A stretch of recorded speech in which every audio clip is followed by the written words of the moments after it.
What if a routine grocery run turned into a life-changing nightmare? Evelyn Carter, a pregnant mother of two, faced the unimaginable. A single moment of panic from a police officer left her fighting for her life and her unborn child's survival. As the world watched, her story ignited a national outcry for justice and change. But will Evelyn's courage be enough to bring accountability and hope to a broken system? Stay tuned to uncover the powerful journey that shook a city and inspired a nation. The sun dipped lower in the sky, casting long shadows across the parking lot of Marshall's Grocers in Charleston, South Carolina. Evelyn Carter shifted the last grocery bag into the back of her old blue station wagon, her hands trembling slightly under the weight of the plastic bags. Her swollen feet ached in her worn sneakers, and she winced as she leaned against the car for a moment's reprieve. At 33 weeks pregnant with her third child, exhaustion had become her constant companion. She took a deep breath, letting the crisp autumn air fill her lungs, and smiled faintly. She could already picture her two kids, 7-year-old Mason and 5-year-old Lily, laughing around the dinner table. They'd been arguing earlier about what to name their soon-to-arrive sibling, and she'd had to play referee before leaving for the store. The thought warmed her, grounding her in the mundane joys of family life. Her phone buzzed in her pocket, interrupting her thoughts. She fumbled for it, balancing herself carefully as her belly shifted her center of gravity. The screen lit up with a familiar name, Marcus. She swiped to answer, her voice warm but tired. "Hey, babe."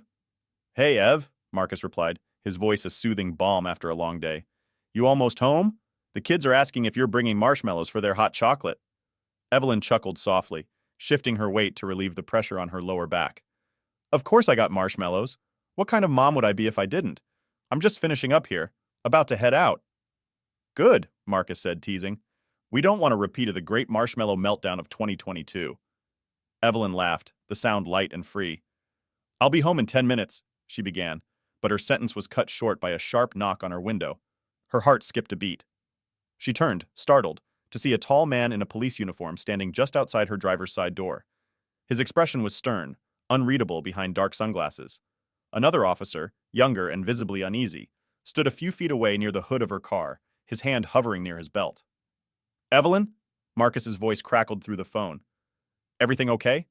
"Hold on," she said, her voice tight as she lowered the phone and rolled down the window. Her palms felt clammy against the steering wheel. "Can I help you, officer?"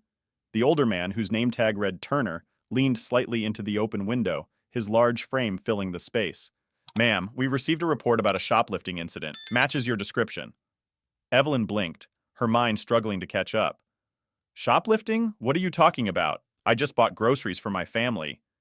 She gestured weakly toward the bags in the back seat. "You can check my receipt. It's right there in the bag."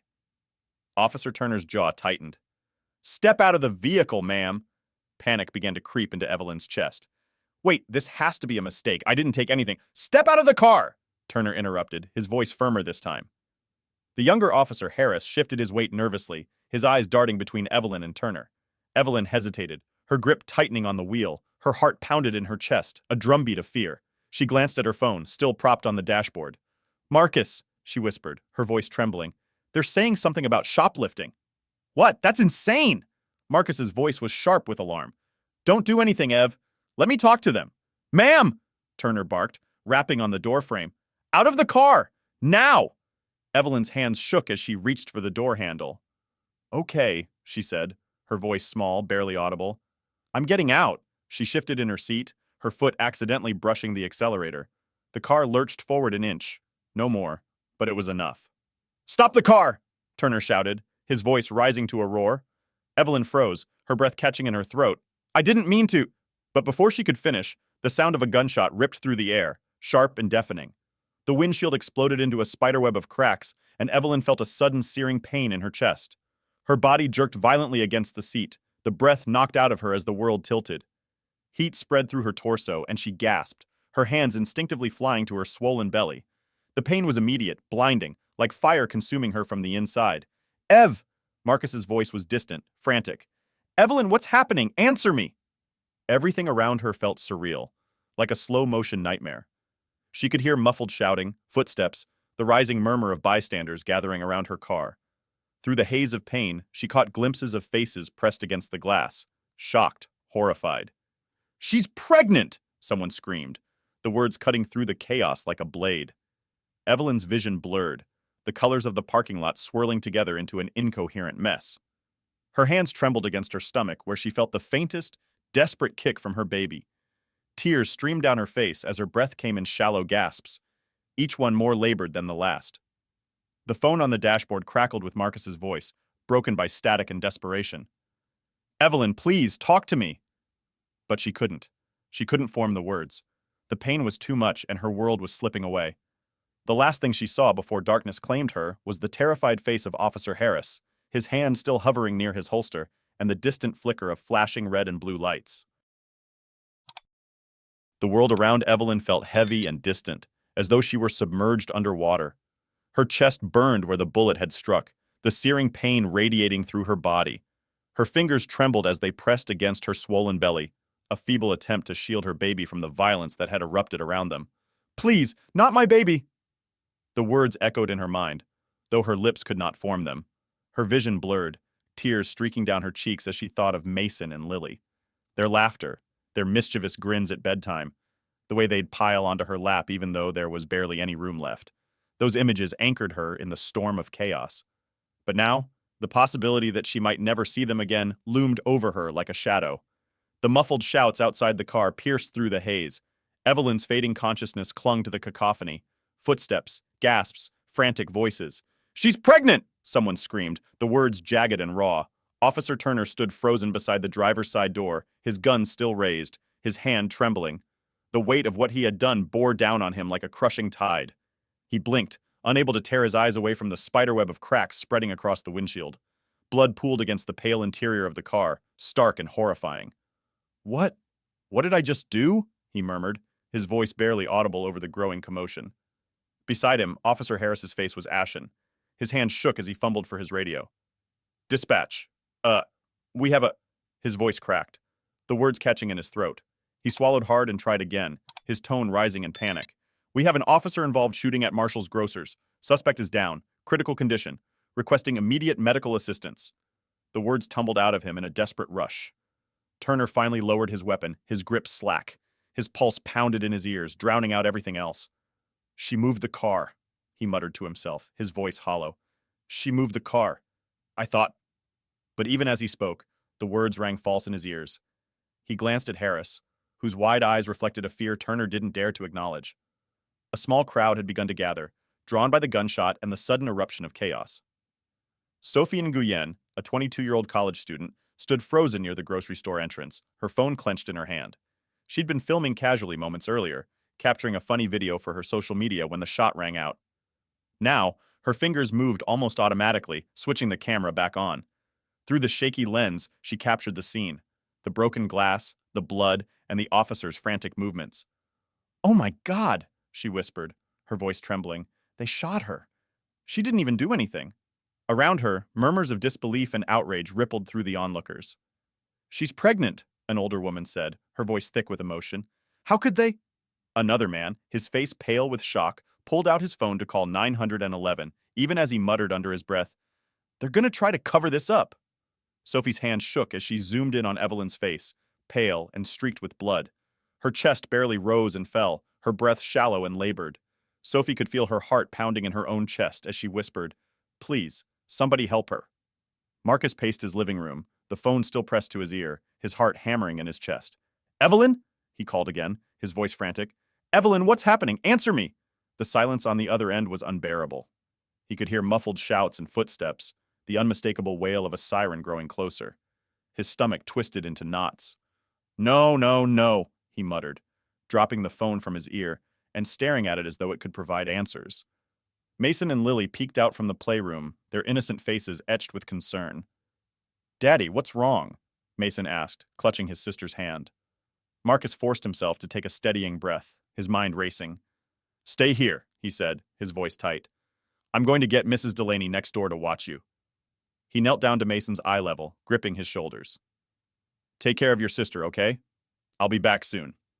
Mason nodded solemnly, his young eyes wide with worry. Marcus grabbed his keys, his thoughts spiraling into chaos as he sprinted out the door.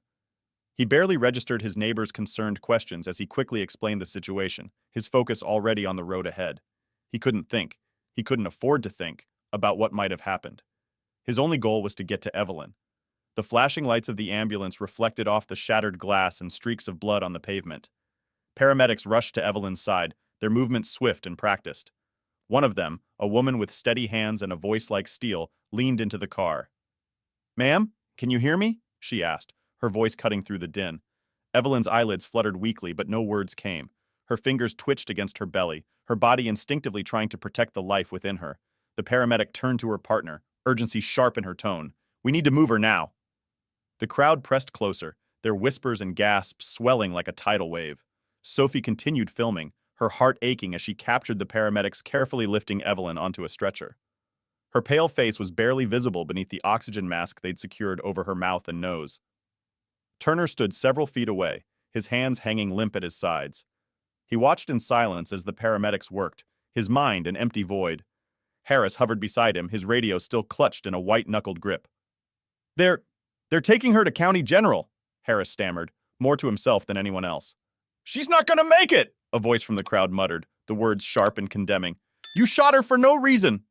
Marcus's car tore through the quiet suburban streets, the tires screeching as he rounded a corner.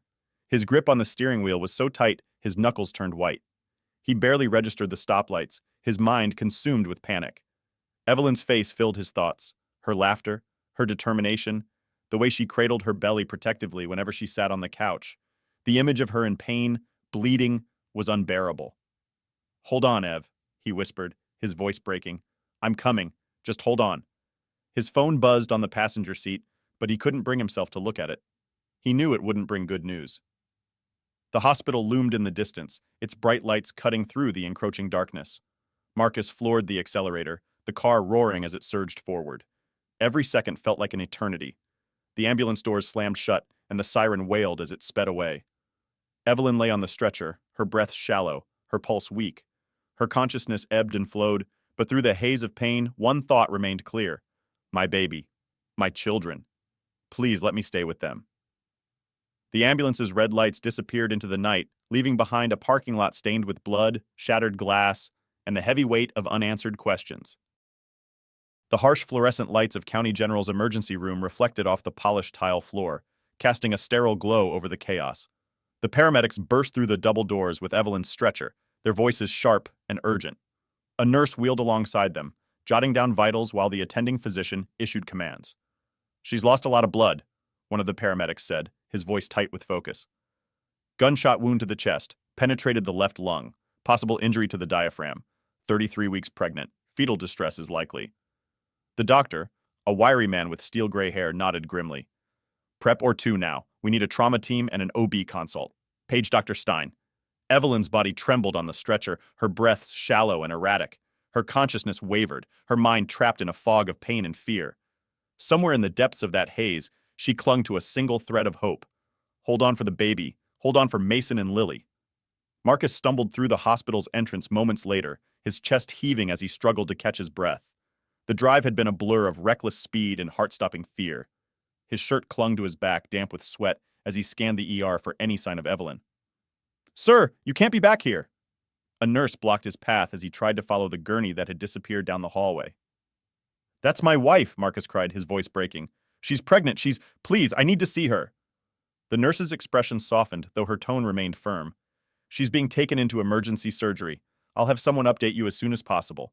Please, wait in the family room." Marcus didn't want to wait. He wanted to tear through those doors and demand answers, to see her, to touch her, to make sure she was still there. But the nurse's unyielding stance left him no choice. Shoulders slumping, he nodded and allowed himself to be ushered into a dimly lit waiting area. The waiting room was cold, both in temperature and atmosphere. Marcus sat with his head in his hands, trying to steady the storm raging inside him. He didn't hear the approaching footsteps until a sharp voice cut through his thoughts. "How could you let this happen?" He looked up to see Patricia, Evelyn's mother, her face pale and etched with anger.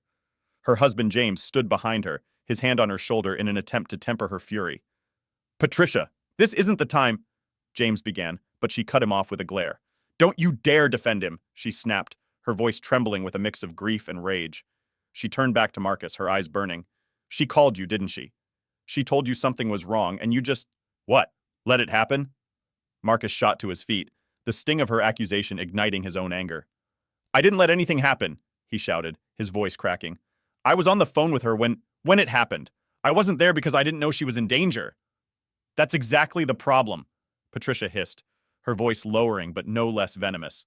You should have been with her, Marcus. She's pregnant. She shouldn't have been out there alone. Stop it, James interjected, stepping between them. This isn't helping Evelyn. We need to focus on praying for her and the baby, not tearing each other apart. The room fell into a tense silence, Patricia's angry breaths the only sound. Marcus sat back down, his fists clenched tightly on his knees, the weight of guilt pressing down on him like a lead blanket. Across town, Sophie Nguyen sat on her bed, her laptop glowing in the darkened room. The video she'd recorded in the parking lot played on a loop, the grainy footage capturing the confrontation between Evelyn and the officers. Her hands trembled as she hovered over the upload button. She hadn't meant to film anything serious. Her camera had been rolling by chance. But now, as she watched the scene unfold again and again, she felt a responsibility she couldn't ignore. In the video, Officer Turner's voice was loud and commanding as he ordered Evelyn to exit the car. Evelyn's voice was softer, shaky, trying to explain herself. The car's slight lurch was barely noticeable, but the gunshot that followed was deafening, even through the tinny speakers of her laptop. Do I post this? Sophie whispered to herself, her chest tight with anxiety. The world deserved to see what had happened, but she couldn't shake the fear of backlash. What if the police came after her? What if she got it wrong? Her finger hesitated for only a moment before she clicked. The upload began, the blue progress bar crawling across the screen. Sophie didn't include any captions or context, just the raw footage. She prayed it would speak for itself. Hours later, back at the hospital, Marcus sat with his head resting against the cold wall, his body drained of strength. His phone buzzed in his pocket, but he didn't have the energy to check it. A nurse approached, her face a practiced mask of professionalism. "Mr. Carter," she said softly, drawing his attention. He bolted upright, his stomach twisting into knots. "Your wife is out of surgery."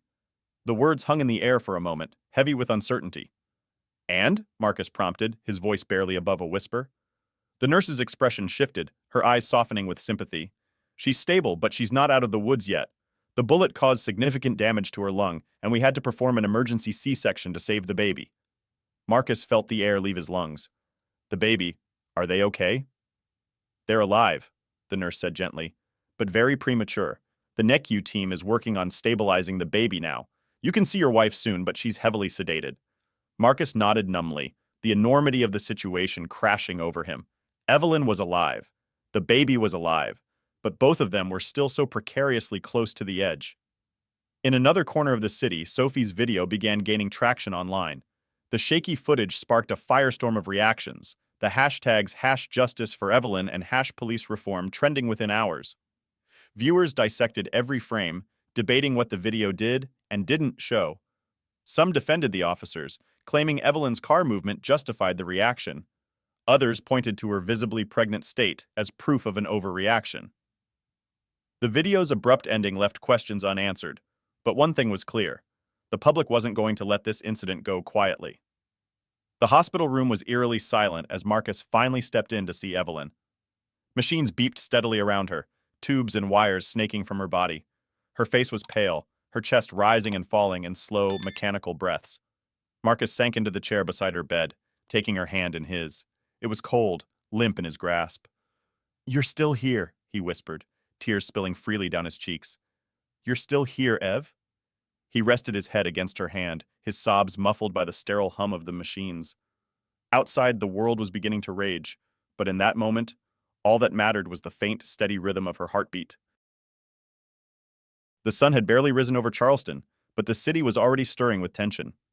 The quiet morning hours were shattered by the cacophony of chanting voices and the rhythmic pounding of signs against the pavement.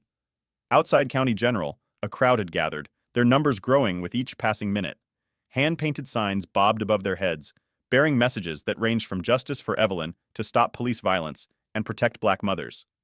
Sophie Nguyen stood near the edge of the protest, her phone in hand, nervously scrolling through her notifications. Her video, hastily uploaded the night before, had taken on a life of its own. What had begun as a few hundred views among her friends had exploded into tens of thousands overnight.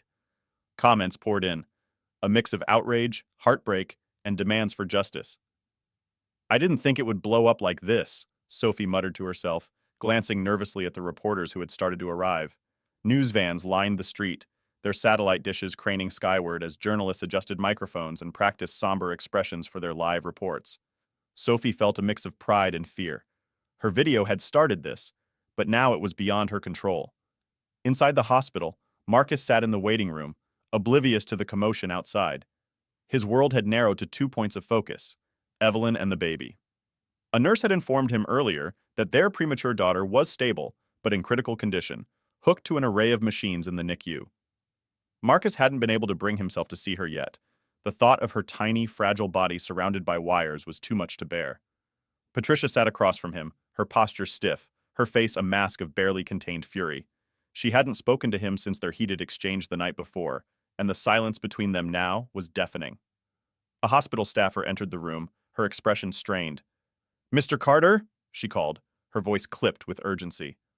Marcus stood, his heart immediately racing. What's wrong? Is Evelyn?" "She's stable," the staffer assured him, raising a placating hand. "But I think you need to come with me. There's a situation outside." Confused, Marcus followed her down a side hallway toward the hospital's main entrance. As they approached, the sound of chanting grew louder, and Marcus felt his stomach twist. When the doors slid open, the scene before him was overwhelming. Hundreds of people packed the street, their faces a mixture of anger and determination. Some held candles, others hoisted signs, and a few led chants through megaphones. Marcus froze, his eyes wide as he tried to process what he was seeing. What is this?" he stammered, his voice barely audible over the noise. "It's the video," the staffer explained. "People saw what happened, and now, well, they're demanding justice." At the Charleston Police Department, the atmosphere was tense. Officer Turner sat across from his commanding officer, his expression tight. The room was stiflingly quiet except for the faint hum of the air conditioning. On the table between them was a printed transcript of Sophie's video, the words underlined and highlighted in red ink. Turner's superior, Captain Hensley, leaned back in his chair, his gaze sharp. "This video doesn't look good, Turner," he said flatly. "The public is already calling for your head." Turner clenched his fists under the table. "The car moved," he said, his voice defensive. "She could have run us over. I had to make a split-second decision." "An inch forward doesn't justify lethal force," Hensley snapped, his tone cold. "She was pregnant. There were witnesses, Turner. This is a nightmare for the department." Turner's jaw tightened, but he said nothing. He knew better than to push back too hard now. Across the hall, Officer Harris sat in a similar room, his head bowed as an internal affairs investigator grilled him. "Do you believe Officer Turner's use of force was appropriate?" the investigator asked, her pen poised over her notebook. Harris hesitated, his stomach churning. He replayed the scene in his mind. Evelyn's terrified face, the slight lurch of the car, the deafening gunshot. I don't know," he finally admitted, his voice shaky. "It all happened so fast." The investigator didn't look impressed. "You were there, Officer Harris. You need to take a stance." Harris swallowed hard. I think we could have handled it differently," he said, his voice barely above a whisper. The admission felt like a betrayal, but the guilt weighing on him was unbearable. By midday, the story had spread far beyond Charleston. News outlets across the country picked up Sophie's video, broadcasting it with headlines like "Pregnant Woman Shot by Police Sparks Outrage" and "Charleston Officer Under Fire for Fatal Mistake." Panel discussions erupted on cable news networks with pundits debating whether Turner's actions were justified or an egregious abuse of power. Marcus watched the coverage from Evelyn's hospital room, his hands trembling as he flipped between channels. Evelyn lay motionless beside him, her pale face framed by the steady rise and fall of the ventilator. He hated seeing her like this, surrounded by machines, her vibrant spirit reduced to this fragile state. But he also hated the cameras outside, the reporters speculating about their lives as though they were some kind of spectacle. "Did you see this?" Patricia asked, entering the room with her phone in hand. She held it out, showing Marcus a post from a prominent activist group. They'd shared Sophie's video alongside a statement demanding police accountability. "Yeah, I saw," Marcus muttered, his eyes never leaving Evelyn. Patricia hesitated, her voice softening. "This could help, Marcus. People are paying attention. Maybe this time something will actually change." Marcus nodded stiffly, though he wasn't sure he believed it. Change wouldn't bring Evelyn back to him, not fully. It wouldn't erase the bullet wound, the trauma, or the fear that still gripped him every time he thought about what could have happened. The protest outside the hospital continued to grow. By evening, the crowd had doubled, spilling into nearby streets and forcing police to block off traffic. Sophie returned with a group of friends, emboldened by the video's viral success. She hadn't expected to become a part of something so big, but now that she was here, she felt a sense of purpose she hadn't known before. As the chants echoed through the night, Sophie's phone buzzed with a notification. A private message from a username she didn't recognize popped up. "I have another video. Thought you might want to see this." Curious, she opened the attachment.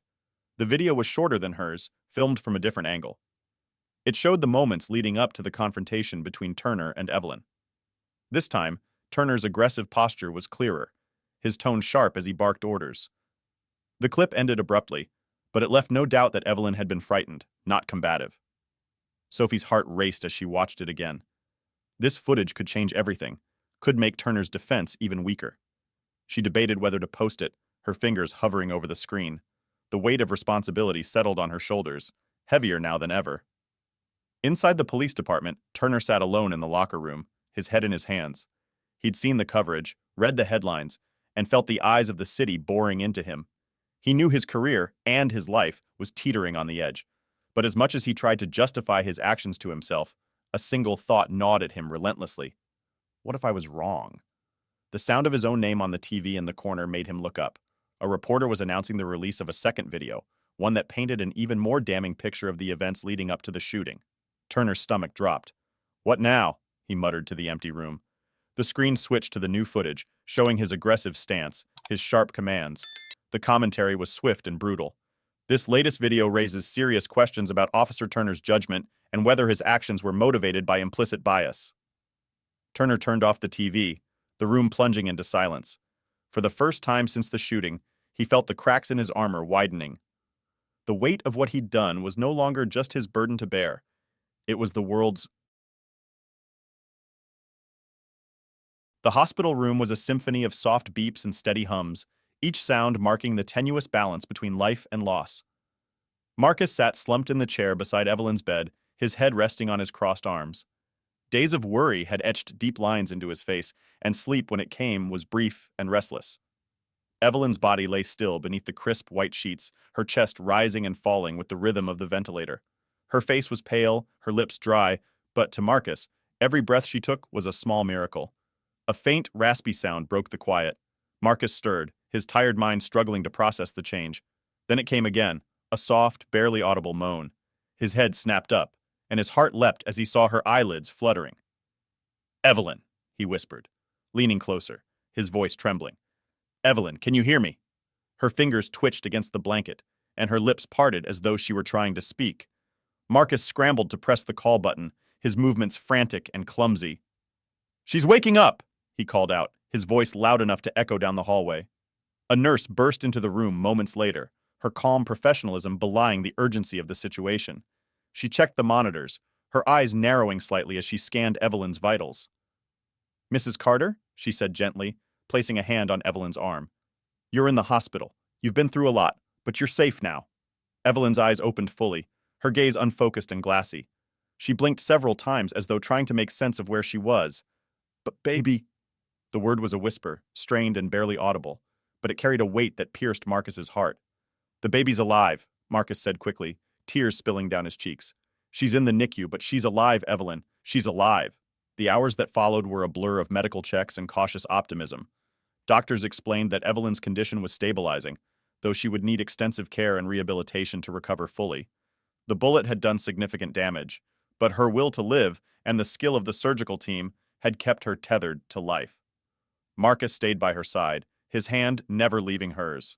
When the nurses finally left them alone, the weight of everything they had endured came crashing down. Evelyn's eyes, though heavy with exhaustion, found his, and for a moment they simply looked at each other, the silence filled with unspoken emotion. "I thought I lost you," Marcus said, his voice breaking. "I thought—" He stopped, shaking his head as tears streamed down his face. "I don't know what I would have done, Evelyn. I can't lose you." Evelyn squeezed his hand weakly, her touch light but filled with reassurance. "I'm still here," she whispered, her voice hoarse. "We're still here." Later that evening, Evelyn insisted on seeing their baby. Despite the doctor's protests, she pushed herself to sit upright, her determination unwavering. With Marcus's help, she was carefully transferred into a wheelchair and wheeled down the long, sterile corridor to the NICU. When they reached the room, Evelyn's breath caught in her throat. The tiny incubator seemed impossibly small, its occupant even smaller. Their daughter was swaddled in a blanket, her frail body connected to tubes and monitors that beeped softly in the background. Evelyn's hand trembled as she reached out, her fingertips brushing the clear plastic of the incubator. "She's so small," she murmured, tears welling in her eyes. "She's strong," Marcus said, his voice thick with emotion, "just like her mom."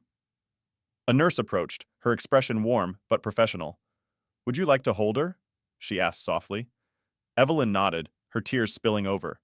The nurse carefully lifted the baby, mindful of the wires and tubes, and placed her in Evelyn's arms.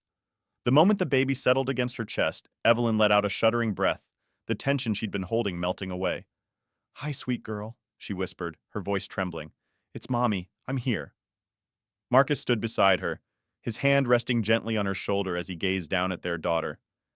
"We should name her," he said quietly.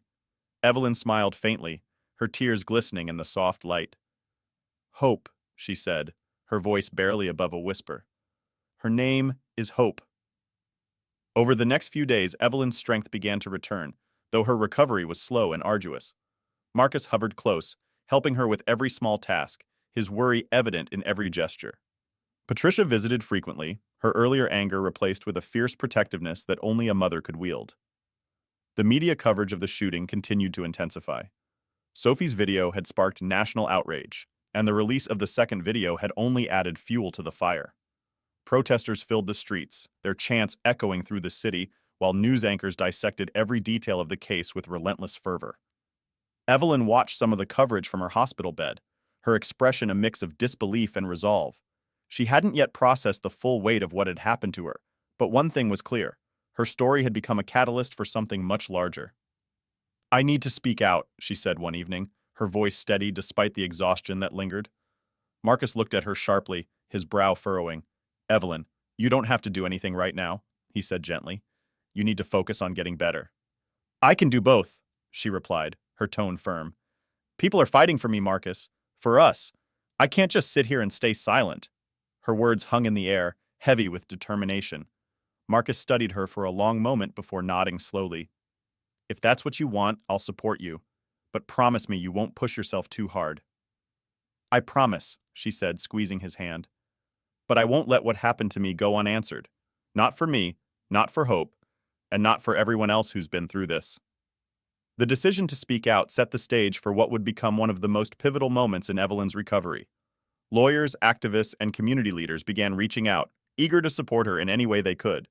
The hospital room, once a quiet sanctuary, became a hub of activity as preparations began for Evelyn to share her story. Evelyn's resolve was unshakable, but the emotional toll was undeniable. Each day brought new challenges, both physical and mental, as she grappled with the trauma of the shooting and the overwhelming attention it had drawn. Yet through it all, she held on to one unwavering truth. Her voice had power, and she would use it. The air in Evelyn's hospital room was heavy with purpose. Naomi Price, a renowned civil rights attorney known for her fierce advocacy, sat across from Evelyn and Marcus, her pen moving swiftly across a yellow legal pad. Her presence commanded attention. Sharp eyes, quick words, and an aura of determination that filled the space. "Evelyn," Naomi began, looking up from her notes, "I won't sugarcoat this. The road ahead is going to be long and brutal. Cases like this often pit victims against an entire system designed to protect itself. But if we're smart, thorough, and unrelenting, we can win." Evelyn nodded, her hands clasped tightly in her lap. Though her body was still weak, her voice was firm. "I don't want this to happen to anyone else, not ever again." Naomi's lips curved into a faint smile of approval. "Good. Then we start with the facts. Officer Turner has a history and we're going to expose it." She slid a thin folder across the table. Marcus leaned forward, his brow furrowed as he read the contents. Inside were records of excessive force complaints filed against Turner, cases that had been quietly closed, buried beneath layers of bureaucracy. "How did you get this?" Marcus asked, his voice tinged with disbelief. Naomi smirked. "Let's just say I have friends in places the department wishes I didn't. Turner's record is damning. Use of unnecessary force during traffic stops, rough handling of nonviolent suspects, even verbal threats caught on body cam footage. None of it ever resulted in disciplinary action. Until now." Evelyn's stomach churned as she processed the information. The idea that Turner's behavior had been overlooked for years made her blood boil. Why wasn't he stopped before? Naomi's expression hardened. Because the system protects its own. Officers like Turner operate with impunity because the department turns a blind eye, but we're going to change that, starting with this case. Meanwhile, Officer Harris sat in his car, parked on a quiet side street, his hands gripping the steering wheel tightly. The guilt he'd been carrying since the shooting was eating him alive. Every night he replayed the scene in his mind, the moment Turner fired, the look of terror on Evelyn's face, the chaos that followed. Harris knew what he had to do, but it terrified him. If the department found out, his career would be over. Yet the weight of his conscience was heavier than the fear of losing his badge. He picked up his phone, hesitating for a long moment before dialing a number scribbled on a crumpled piece of paper. It rang twice before a crisp, professional voice answered. "This is Naomi Price." Harris's breath caught in his throat. "Miss Price, this is a concerned party. I have information about Officer Turner. Information your client might need." Naomi's tone shifted instantly, her voice steady but probing. "Who am I speaking to?" "I can't say," Harris replied quickly. "But I work in the department. Turner's file? It's worse than what you've seen. They've been hiding things. Internal memos? Body cam footage? His voice faltered. "I don't know how much longer I can keep quiet." Naomi didn't push him, sensing his hesitation. "I appreciate you reaching out," she said carefully. "Anything you can share will make a difference. Let me assure you, I'll do everything in my power to protect you as a source." There was a long silence on the line before Harris spoke again. "I'll send you what I can, but if anyone finds out I'm doing this—" "They won't," Naomi assured him. "You're doing the right thing." As the legal team worked tirelessly to build the case, the community rallied around Evelyn. Activists and local leaders organized marches and town hall meetings, turning the tragedy into a movement. Signs bearing Evelyn's name and likeness appeared across the city, along with slogans like "Justice for Evelyn" and "End Police Brutality." One of the most vocal supporters was Pastor Samuel Grant, a charismatic leader of the city's largest black church. Standing before his congregation one Sunday morning, he delivered a fiery sermon that resonated far beyond the walls of the church. "Evelyn Carter's story is not an isolated incident," he declared, his voice echoing through the packed sanctuary. "It is a symptom of a broken system, a system that sees black lives as threats instead of treasures. We must demand accountability, not just for Evelyn, but for every life stolen by injustice." The congregation erupted in applause, their energy spilling into the streets as they joined the growing protests. News outlets covered the marches extensively, their cameras capturing the powerful imagery of unity and determination. Back at the hospital, Evelyn watched the news coverage from her bed, her emotions a whirlwind of gratitude and guilt. Marcus sat beside her, holding her hand as they listened to a panel of commentators discuss her case. "Do you think I'm strong enough for this?" Evelyn asked quietly, her voice tinged with doubt. Marcus turned to her, his gaze steady. "Evelyn, you're the strongest person I know. You've survived something most people couldn't imagine. You can do this, and you're not alone." She nodded, squeezing his hand. "I want to meet them," she said suddenly. "Meet who?" "The people marching," Evelyn replied. "The ones fighting for me. I want to thank them." Marcus hesitated, knowing the risk such a public appearance could pose, but he also understood how much it meant to her. "Okay," he said finally. "Let's talk to Naomi and make it happen." As the days passed, Harris followed through on his promise, sending Naomi a trove of documents and footage that painted a damning picture of Turner's career. Among the evidence was an unredacted report detailing an incident where Turner had used excessive force on a teenager during a routine traffic stop. The case had been swept under the rug, classified as resolved with no further action taken. Naomi shared the findings with Evelyn and Marcus during their next meeting. "This changes everything," she said, her eyes alight with determination. "This isn't just about your case anymore. This is about exposing a pattern of abuse and the system that allowed it." Evelyn stared at the stack of papers on the table, her mind racing. "How can they let someone like him keep working?" she asked, her voice trembling with anger. "Because accountability is bad for business," Naomi replied bitterly. "But not this time. We're going to make sure of that." The momentum continued to build as the legal team finalized their strategy. Evelyn's case was no longer just a fight for personal justice. It had become a symbol of a larger struggle. The city was watching, the nation was watching, and the stakes had never been higher. As the chapter closed, Evelyn sat in her hospital bed, a new fire in her eyes. For the first time since the shooting, she felt not just the weight of what had happened to her, but the strength to carry it forward. The fight was only beginning, and she was ready. The Charleston County Courthouse stood tall against the clear blue sky, its imposing columns casting long shadows over the steps where protesters gathered, their chants filling the air. Inside, the atmosphere was equally charged, a mix of anticipation, tension, and determination. Evelyn sat beside Marcus at the plaintiff's table, her hands clasped tightly in her lap. Dressed in a simple but elegant blouse, she looked every bit the strong, determined woman she had become, though the scars, both physical and emotional, were impossible to ignore. Naomi Price sat to her right, her legal pad and folders meticulously arranged. She leaned over to Evelyn, her voice steady and calm.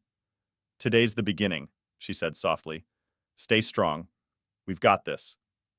Evelyn nodded, her gaze fixed on the courtroom door as it swung open, admitting Officer Samuel Turner. He walked in with his legal team, his expression carefully neutral, but Evelyn couldn't miss the tightness in his jaw, the stiffness in his posture. This wasn't just a trial, it was a reckoning. The trial began with the usual procedural formalities, but the air was electric when the opening statements commenced. The prosecution, led by Naomi, wasted no time setting the tone. "Ladies and gentlemen of the jury," she began, her voice firm but measured, "this case is about accountability. It's about the reckless actions of a police officer who failed in his duty to protect and serve." Evelyn Carter was unarmed, cooperative, and visibly pregnant when Officer Turner shot her at point-blank range. The evidence will show that this was not a mistake, but the result of a pattern of misconduct that was ignored for far too long. Naomi's words were deliberate, each one striking like a hammer. She outlined the timeline of events, emphasizing Evelyn's innocence and the overwhelming use of force. As she spoke, Evelyn felt a mixture of gratitude and dread. Naomi was a warrior, but the fight ahead felt monumental. Turner's defense attorney, Robert Millstone, rose next. His tone was measured, almost sympathetic as he addressed the jury. "What happened on that day was a tragedy," he began. "A tragedy for Mrs. Carter, for her family, and yes, for Officer Turner as well. But tragedy is not the same as criminality. Officer Turner acted out of fear for his safety, a split-second decision made under tense and uncertain circumstances. The defense will demonstrate that while this outcome was devastating, it was not the result of malice or misconduct." Evelyn clenched her fists under the table. Hearing her trauma reduced to a tragedy felt like a slap in the face, but she stayed composed, knowing this was only the beginning. The first days of the trial were grueling. Witnesses were called to testify about the events in the grocery store parking lot, each adding a piece to the puzzle. Store employees described Evelyn's calm demeanor and her receipt for the groceries she purchased, directly contradicting the theft accusation. Bystanders recounted the confrontation with Turner, painting a picture of an officer whose aggression escalated the situation unnecessarily. Then came the video evidence. Sophie's footage was played for the jury, the grainy but unmistakable image of Evelyn slumped in her car, drawing gasps from the courtroom. The second video, showing Turner's harsh commands and intimidating stance, drove the point home. Naomi watched the jury closely, noting their reactions. The prosecution was building momentum, but the defense wasn't backing down. Turner took the stand on the third day. His testimony was polished, rehearsed, and devoid of emotion. He spoke of his years of service, the dangers of policing, and the fear he felt when Evelyn's car inched forward. "I thought she was going to run me over," he said, his voice steady. "I had to act to protect myself and my partner." Naomi's cross-examination was relentless. "Officer Turner, are you trained to assess threats before using lethal force?" "Yes," Turner replied, his jaw tightening. "Did Mrs. Carter have a weapon?" "No." "Did she verbally threaten you or your partner?" "No, but—" "And the car, Officer Turner. The footage shows it moved mere inches before you fired. How does that constitute a threat to your life?" Turner faltered, his carefully constructed defense wavering. "In the moment, it felt—" Naomi cut him off. "It felt like a threat. But feelings don't justify a bullet, do they, Officer Turner?" The turning point came when Officer Harris was called to the stand. Evelyn hadn't expected to see him, and when his name was announced, a ripple of murmurs spread through the courtroom.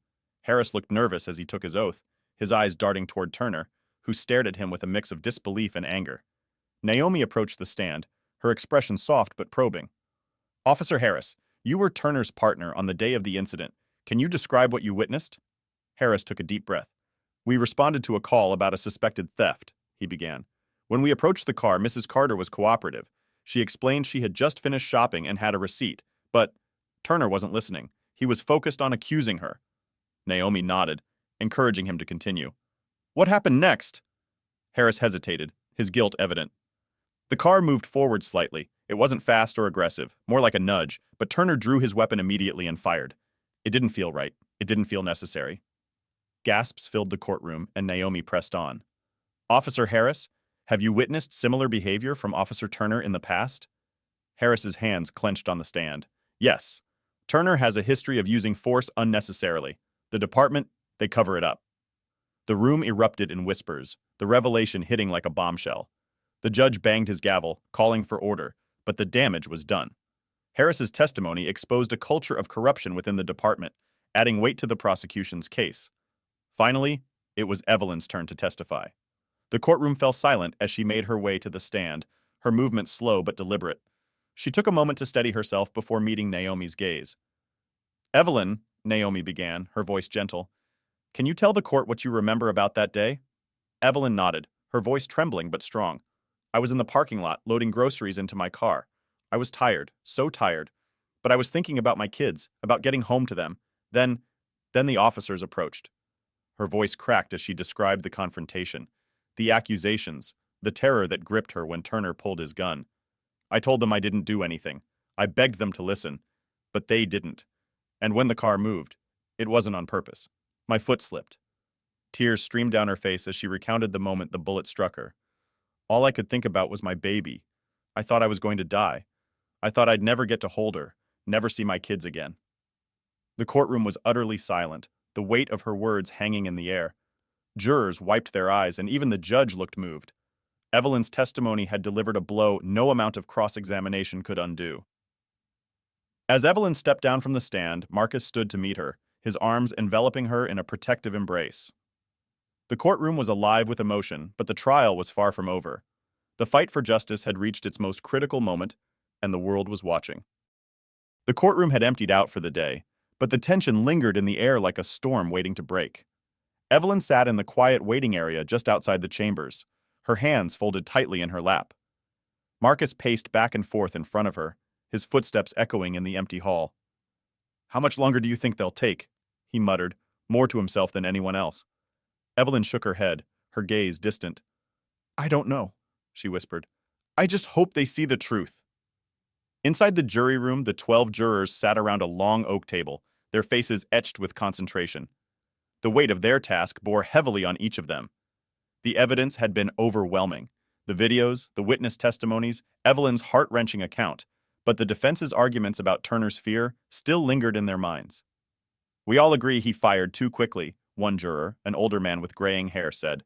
But the question is, was it criminal or just a tragic mistake? A younger woman at the end of the table shook her head. A mistake doesn't justify what happened, she said firmly. He shot an unarmed, pregnant woman. How is that not reckless endangerment?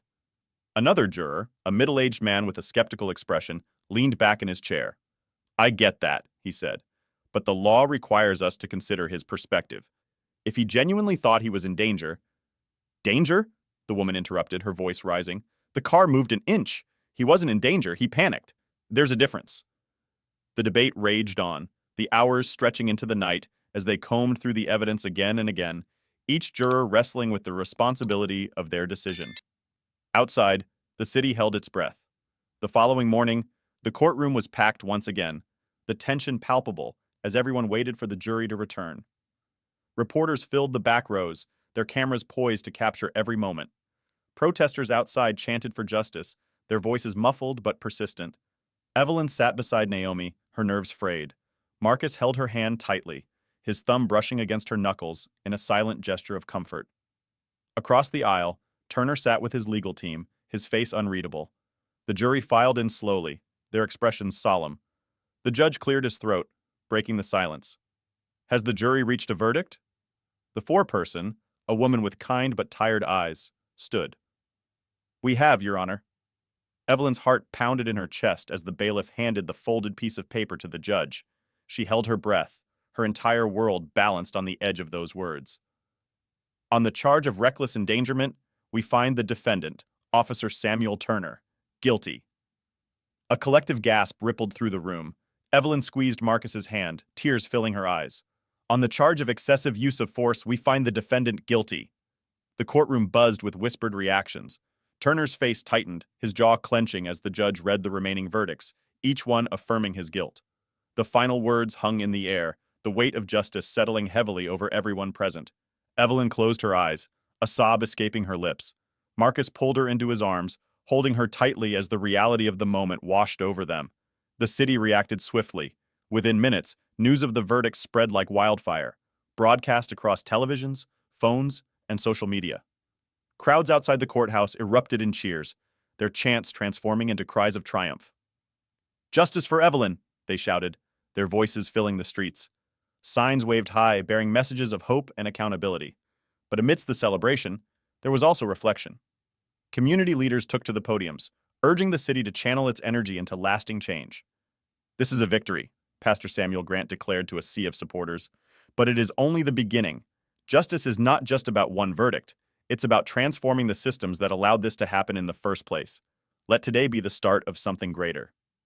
The rallies that followed were marked by both joy and determination. Families marched together, holding candles and photographs of loved ones lost to police violence. Activists organized panels and workshops, turning the city's pain into action. Back in the courthouse, Naomi gathered the legal team in a small conference room, their faces a mix of relief and exhaustion. She turned to Evelyn, her expression softening. "This is your moment, Evelyn.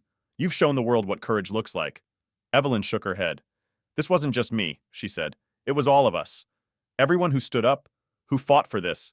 They're the reason we got here." Naomi smiled, her respect for Evelyn deepening. "Well, you're not done yet. The world is watching, and your voice is louder than ever."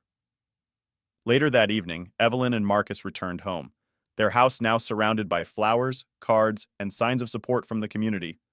The living room was warm and bright, their children's laughter echoing as they played with their grandmother.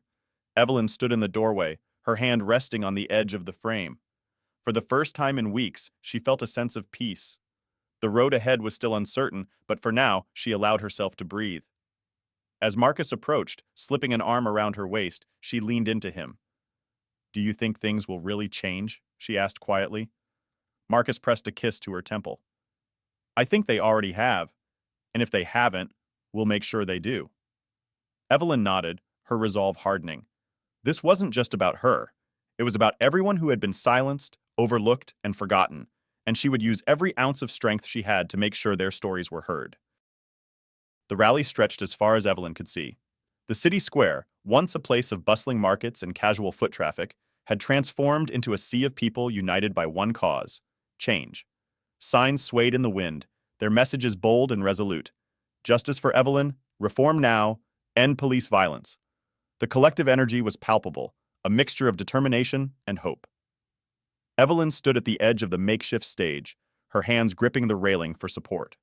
She could feel the weight of their expectations, the eyes of the nation focused on her. She wasn't just a survivor anymore. She was a symbol, a voice for those who couldn't speak.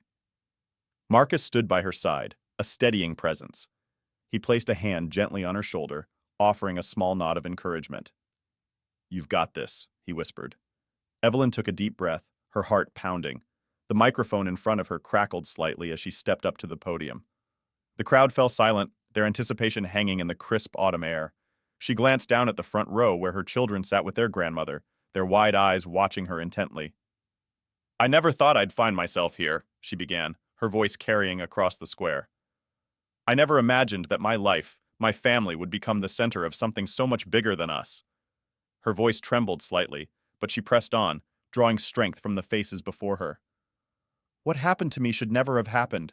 No one should have to fear for their life during a routine encounter. No one should have to wonder if they'll make it home to their family. And yet for so many in this country, that fear is real. It's constant." The crowd murmured in agreement, their collective emotions bubbling just beneath the surface. Evelyn's grip on the podium tightened. "I survived," she said, her voice firm now, "but not everyone does.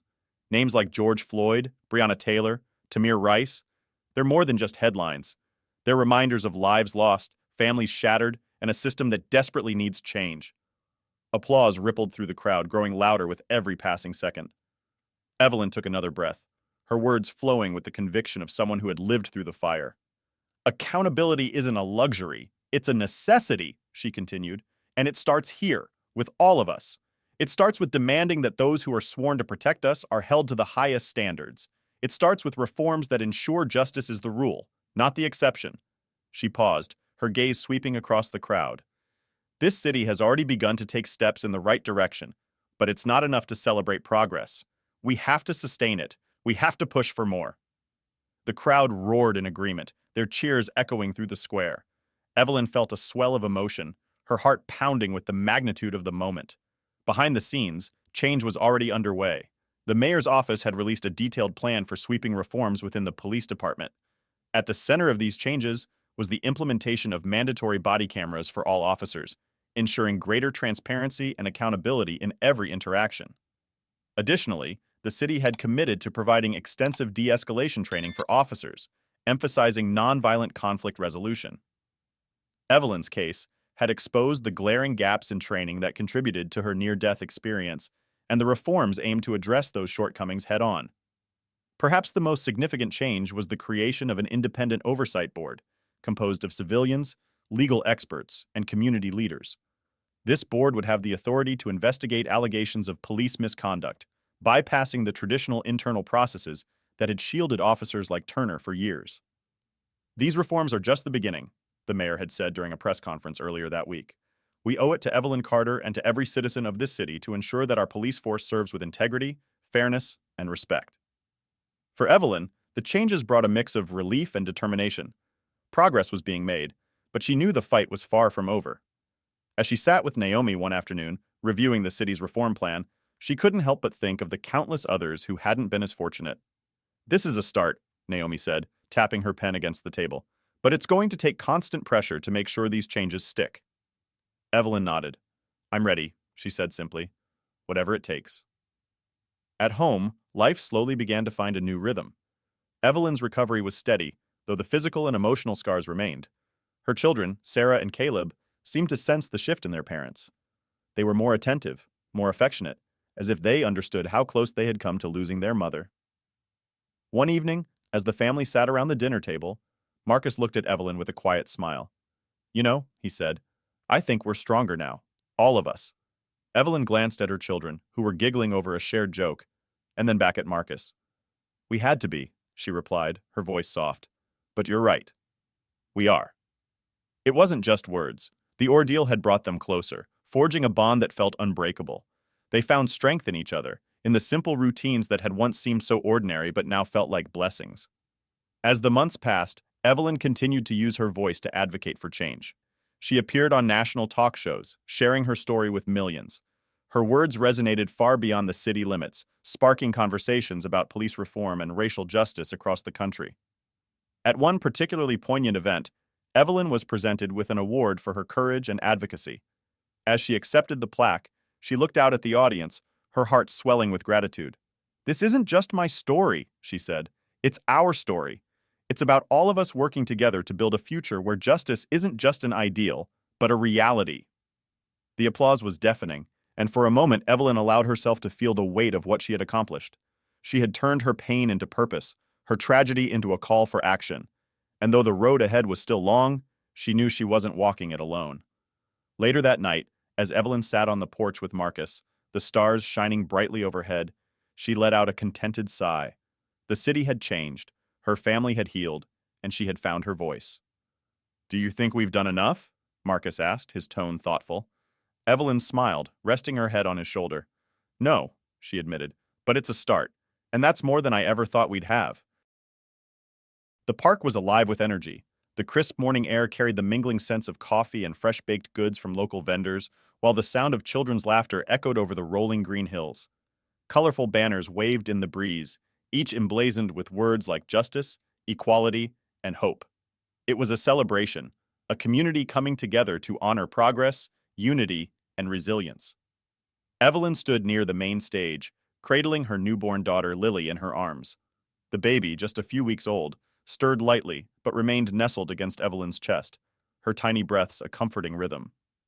Evelyn adjusted the soft blanket around Lily and glanced up as Marcus approached with their older children, Sarah and Caleb, trailing behind him. They're setting up a face-painting booth, Marcus said with a grin, gesturing toward the far side of the park. I think these two might turn into tigers by the end of the day. Caleb giggled, while Sarah grabbed his hand and tugged him toward the booth. Come on, Caleb, let's go before the line gets too long. Evelyn smiled as she watched them race off, their laughter ringing out over the crowd. For a moment, she closed her eyes, letting the warmth of the sun and the sounds of community surround her. The journey to this moment had been long and painful, but standing here, surrounded by so many people who had rallied around her and her family, she felt an overwhelming sense of gratitude. The day's events unfolded like a tapestry of hope. Activists, community leaders, and neighbors gathered in small groups, sharing stories and ideas. Workshops were held in white tents scattered across the park, each one focused on topics like police reform, racial justice, and community building. At the heart of it all was the message that Evelyn had championed. Real change begins when people come together. On the main stage, speakers addressed the crowd, their words carrying a mix of triumph and resolve. Pastor Samuel Grant, who had been a steadfast ally throughout Evelyn's fight for justice, delivered an impassioned call to action. "We celebrate today not just for what we've accomplished," he said, his deep voice carrying over the crowd, "but for the work that still lies ahead. We must continue to stand together, to lift each other up, and to demand a better future for all of us." The crowd erupted in applause, their cheers a testament to the power of unity.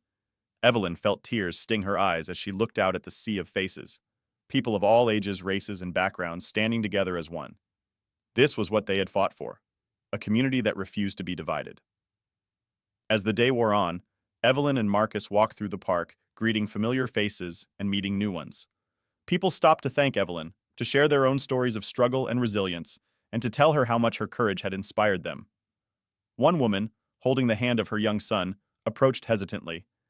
"Mrs. Carter," she said, her voice trembling slightly, "I just wanted to say thank you.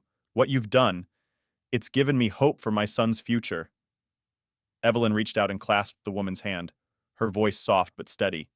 "We've done this together," she said, "and we'll keep fighting until every child can grow up in a world where they're truly safe." The woman smiled through her tears, and Evelyn felt a renewed sense of purpose. Her story had become a catalyst, a spark that ignited change, but it was the collective effort of the community that turned that spark into a flame. Later that afternoon, Evelyn took the stage. The crowd quieted as she stepped up to the microphone, Lily still cradled in her arms. She glanced at Marcus, who stood off to the side with Sarah and Caleb, their faces beaming with pride. "Thank you all for being here," Evelyn began, her voice strong but filled with emotion. "Standing here today, I'm reminded of how far we've come, not just as a family, but as a community." She paused, looking out at the diverse crowd. "When this journey began, I didn't know if I'd survive. I didn't know if my baby would survive. But what I did know was that I couldn't let fear win. I couldn't let injustice be the end of my story." The crowd murmured in agreement, their energy palpable. "We've made progress," Evelyn continued. "The reforms in our city are proof that when we raise our voices together, we can create real change. But our work isn't done. There are still systems that need to be challenged, voices that need to be heard, and lives that need to be protected." Her voice grew stronger, resonating with a quiet power. "Lily is here today because we refuse to give up. And I promise you, I will keep fighting so that no other mother has to face what I did. We owe it to our children, to ourselves, and to each other to keep pushing forward." The crowd erupted into applause, their cheers carrying a mix of celebration and determination. Evelyn stepped back from the microphone, her heart full as she looked down at Lily's peaceful face. This moment wasn't just for her. It was for everyone who had been silenced, overlooked, or forgotten. As the sun began to set, the park took on a golden glow, the warm light casting long shadows across the grass. Evelyn and Marcus stood together at the edge of the crowd, watching as people began to pack up and head home. Lily stirred in Evelyn's arms, her tiny fingers curling against her mother's chest. "You were amazing," Marcus said, his voice filled with pride. "I think you moved everyone here." Evelyn smiled, leaning into him. "It wasn't just me," she said. "This was all of us." He nodded, wrapping an arm around her shoulders. "Still, I think you've changed the world a little today." Evelyn looked out at the horizon, her heart swelling with a mixture of hope and resolve. "Then let's keep changing it," she said softly. "One step at a time." In the weeks that followed, Evelyn's speech became a rallying cry, shared across social media and played on news stations nationwide. Her words inspired countless others to speak out, to demand justice, and to build a better future. And though the road ahead was long, Evelyn knew they were walking it together. As she rocked Lily to sleep one evening, the soft glow of the nightlight casting a warm hue over the nursery, Evelyn felt a sense of peace. The scars of the past would always be there, but they no longer defined her. She had turned her pain into purpose, her tragedy into a testament to the power of resilience and hope. And in the quiet of that moment, with her family safe and her community stronger than ever, Evelyn allowed herself to dream of a brighter tomorrow. As we come to the end of this powerful journey, let's take a moment to reflect on Evelyn's story and its impact. If you were in Evelyn's shoes, would you have found the strength to fight for justice, or would the fear of reliving the trauma hold you back? What changes do you think are still needed in our society to ensure that stories like Evelyn's are never repeated? How can we as individuals contribute to creating a future where justice and accountability are the norm? We'd love to hear your thoughts. Share your answers in the comments below. Let's keep the conversation going and continue pushing for the change we want to see.